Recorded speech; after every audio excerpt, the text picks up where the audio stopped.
Now, the subject of this seminar is self and other. And this is therefore to be an exploration into the subject that interests me most, which is the problem of personal identity, man's relationship to the universe, and all the things that are connected with that.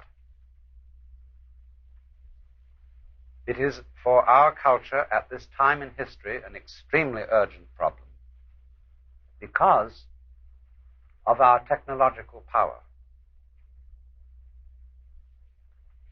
In known history, nobody has had such capacity for altering the universe than the people of the United States of America.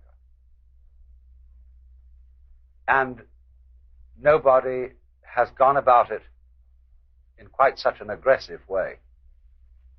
I think sometimes that the two symbols of our present kind of technological culture are the rocket ship and the bulldozer. The rocket as a very, very phallic symbol, as compensation for the sexually inadequate male, and the bulldozer, which ruthlessly pushes down hills and forests and alters the shape of the landscape. These are two symbols of the negative aspect of our technology. I'm not going to take the position that technology is a mistake. I think there could be a new kind of technology using a new attitude.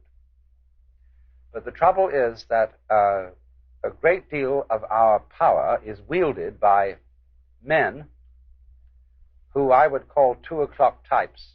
Maybe you saw an article I wrote in Playboy magazine called The Circle of Sex. And it suggested that there were at least a dozen sexual types rather than 2. And that the men who are at 2 o'clock on the dial, there were 12, like a clock,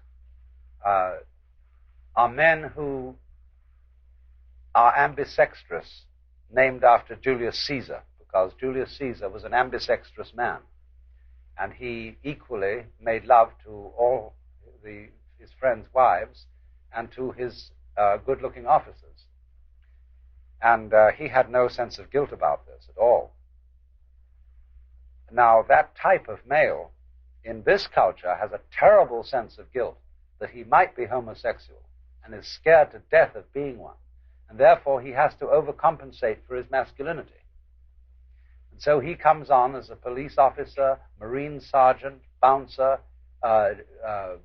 bookie, general, tough, cigar-chewing, real masculine type who never is able to form a relationship to a woman. They're just dames so far as he's concerned. But he, just like an ace Air Force pilot, puts a little mark on his plane every time he shoots down an enemy. So this kind of man, every time he makes a dame, he chalks up 1, because that reassures him that he is, after all, a male. And he's a terrible nuisance. The trouble is that the culture doesn't permit him to recognize and accept his ambisexterity. And yes.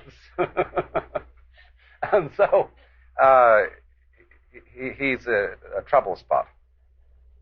But that kind of spirit of knocking the world around is something that is causing serious danger here.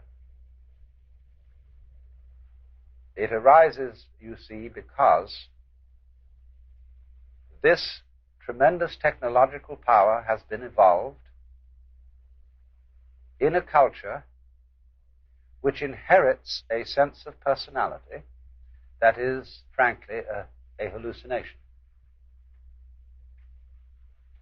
And we get this sense of personality from a long, long tradition of Jewish and Christian and Greek ideas which have caused man to feel